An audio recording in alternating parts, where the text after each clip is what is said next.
माननीय अध्यक्ष महोदय, 2024-25 में 120 करोड़ का बजट में प्रावधान था।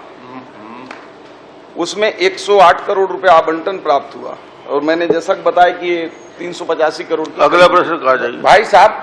माननीय अध्यक्ष महोदय, 325 आपने स्वीकार कर लिया, पैसा उपलब्ध नहीं था तो भी खरीदा गया।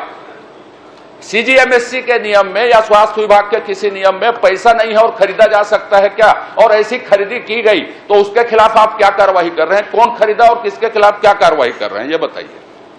माननीय अध्यक्ष महोदय, इन्हीं सब गड़बड़ियों के चलते इतिहास का आपसे गड़बड़ियों की जांच में बात में जो इसमें मैं हाथ जोड़ के प्रार्थना कर रहा हूं आपसे। आप जानना क्या चाहते हैं? हमने ईओडब्ल्यू जांच को जांच तक तो बाद में, और इसमें 15 अधिकारियों के खिलाफ हमने एनओसी दिया है। आपने बहुत अच्छा किया। इससे बड़ा बृहद क्या हो सकता है? आपने आरोपी जो फर्जी किया अभी जेल में है, मैं जो इससे बड़ी कार्रवाई क्या हो सकती है? मैं जो सरकार आने के साथ एक महीने में जांच कराए। भाषण मत दीजिए, प्रश्न का उत्तर ही दे रहा हूं। मैंने पूछा है आपसे कि जो पैसा नहीं होने के बाद खरीदा गया, आपके नियमों में है क्या ऐसी खरीदी हो सकती है?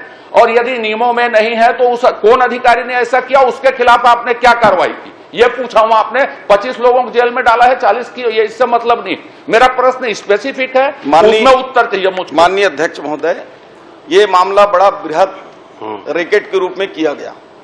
ये नियम में नहीं है कि बिना आवंटन के खरीदा जाए, परंतु हेल्थ एक ऐसी व्यवस्था है कि कभी कभी कुछ मात्रा में उसको, कुछ मात्रा 385 करोड़ की नहीं हो सकती। माननीय अध्यक्ष महोदय, बोलने कुछ मात्रा बैठिए, सुन लीजिए, जवाब सुनिए, मेरी जवाब को पूरा सुन लिया जाए। माननीय पूरा जवाब सुन ले, फिर उसके बाद प्रश्न आएगा तो करना है। आराम से आप धैर्य से बैठिए, आप जवाब दीजिए। हेल्थ में नियम के नहीं होने पर थोड़े मोड़े मात्रा किया जाता है, परंतु महोदय ये 385 करोड़ का मामला था। हमने शुरू में जनवरी में ही जांच के लिए विभागीय जांच करवाए और जांच में धीरे धीरे प्रतीत हुआ कि जांच करने वाले ही उसमें खुद मिले हुए हैं।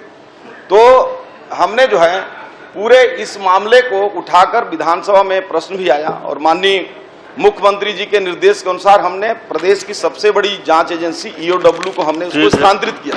और इसमें 15 अधिकारियों के खिलाफ हमने एनओसी भी दिया है कि उनके खिलाफ भी करिए अभी, और इसमें जो भी जांच के दायरे में ईओडब्ल्यू कर रही है। आपसे मैं संरक्षण चाहता हूं। आपने क्या कार्रवाई की माननीय मुख्यमंत्री? आपने जीरो टॉलरेंस किया, वो आप सब बधाई ले लो मेरी, लेकिन कृपया करके मैं जो स्पेसिफिक प्रश्न किया हूं उसका उत्तर दे दीजिए और उसके बाद मैं नहीं पूछूंगा आपसे। प्रॉमिस। एक आखिरी प्रश्न जो भी कर रहे हैं कर। माननीय अध्यक्ष महोदय, एक मिनट। माननीय अध्यक्ष महोदय, आपसे आग्रह करूंगा, आप बहुत सीनियर आदमी हैं। प्रश्न की संख्या के बजाय यह भी देखा जाता है कि प्रश्न के उत्तर आ रहे हैं कि नहीं आ रहे हैं, और पॉइंटेड पूछ रहा हूं मैं, तो उत्तर नहीं आ रहा है तो संख्या का कोई मतलब नहीं। चलिए पॉइंटेड जवाब दे रहे हैं। चलिए माननीय, थोड़ा प्रश्न आप मैं जो पूछा हूं उसी में बताइए। आपने जो जो कार्रवाई की हो उसमें नहीं पूछा हूं, हाथ जोड़ के आपसे प्रार्थना कर रहा हूं मैं। जितनी राशि मैंने बिना राशि के खरीदी की गई, ये आपके नियमों में है कि नहीं है? तो आपने नहीं है कहा। तो जिस अधिकारी ने इसका वायलेंस किया, इस नियम का बिना पैसे के खरीदा, वो लोग कौन थे और उनके खिलाफ क्या कार्रवाई की गई? आप किसको, मुझे बताइए कि उनका नाम ईओडब्ल्यू में भेजे हैं, सीबी में भेजे हैं, सब बता दीजिए। स्पेसिफिक पूछ रहा हूं कि कौन अधिकारी इसके लिए जिम्मेदार हैं या कौन कौन अधिकारी जिम्मेदार हैं और उसके खिलाफ आपने क्या कार्रवाई की? माननीय अध्यक्ष महोदय, वही बात मैं माननीय सदस्य को समझाने का प्रयास कर रहा हूं कि हम 12/1 को जब समझ में आए कि नियम विरुद्ध है तो विभाग ने अपना जांच करने के लिए हमने आदेशित किया, और ये जांच रिपोर्ट जो है वो पूरा गोलमोल था, समझ से बाहर था। और माननीय सदस्य धर्मलाल कौशिक जी प्रश्न भी किए, और नहीं भी करते तो उससे पहले हमने ईओडब्ल्यू की पूरी फाइल तैयार कर ली थी, अभी बता दे रहा हूं, उसमें डेट आ जाएगा। तो हमने ऐसे अधिकारियों के खिलाफ, मैंने बताया कि 15 अधिकारी हैं, इसमें 2 बड़े अधिकारी हैं। चूंकि ईओडब्ल्यू में जांच नहीं चल रहा है, शायद वो सदन में उनके नाम बताना उचित नहीं होगा। दोषी है यदि ये जिम्मेदार है, नाम क्यों नहीं बताएंगे? कौन 2 बड़े, कौन छोटे, कौन 15? मैं तो ऐसे 15 अधिकारियों के खिलाफ ईओडब्ल्यू को हमने दे दिया है। अब चूंकि हम तो जांच करके, मंत्री को अधिकार नहीं है कि जांच करके उसको सूली पर लटका दे। हमने इससे बड़ा जांच आप क्या चाहते हैं, बताइए। माननीय अध्यक्ष महोदय, मैं बैठ रहा हूं आपसे खेद व्यक्त करके। सीधी बात है कि मैंने जो पूछा उसका भर उत्तर नहीं दिया उन्होंने। बाकी वो क्या क्या किया उसको बखान करते रहे। माननीय अध्यक्ष महोदय, आप निर्देश कर दें, मैं तो अपने हिसाब से इन्होंने जो पूछा उसका पॉइंटेड आप ईओडब्ल्यू में किसके खिलाफ गए ये मैं पूछा ही नहीं, आपको बधाई दे दी आपने किए नहीं। जो गड़बड़ की है मैंने बताया कि इसमें गड़बड़ी हुआ है, स्वीकार किए हैं, और गड़बड़ी के बाद जांच भी कराई डिपार्टमेंटल। चलिए आप उत्तर नहीं दे रहे हैं मुझको तो मत दीजिए। मैं ये पूछ रहा हूं कि इसमें जो कारपोरेशन का नाम मैंने उल्लेखित किया है, उस कारपोरेशन के खिलाफ भी आप ईओडब्ल्यू में गए हैं, तो उसके खिलाफ क्या क्या किन किन मुद्दों में जांच हो रही है ये बता दीजिए।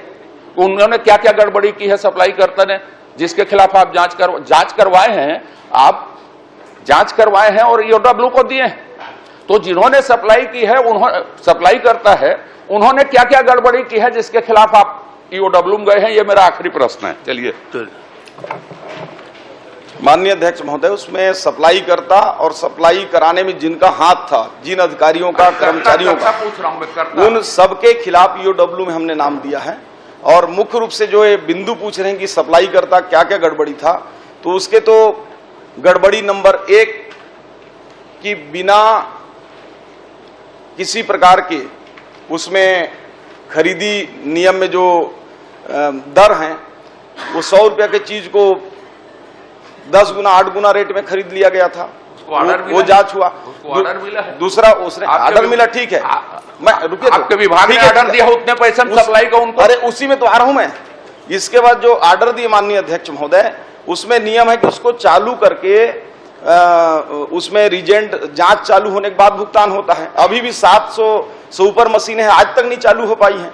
तीसरा चीज उसने बताया कि ये क्लोज मशीन है जिसमें दूसरे के रीजेंट नहीं लगता है, और छद्म पूर्वक जो है उसने ओपन मशीन भी दे दिया जिसमें किसी के भी दवाइयां लगते हैं। तो कुल मिला के ये सप्लायर और अधिकारियों की सांठगांठ से हुई है। प्रथम दृष्टया में सप्लायर को जेल में डालकर उसको ईओडब्ल्यू में डाला है, और अधिकारी भी, उसमें 15 अधिकारियों के नाम हैं, उनको हमने एनओसी दे दिया है। चूंकि ईओडब्ल्यू जांच कर रही है, विभाग नहीं कर रही, इसलिए मैं समय सीमा भी नहीं बता पाऊंगा।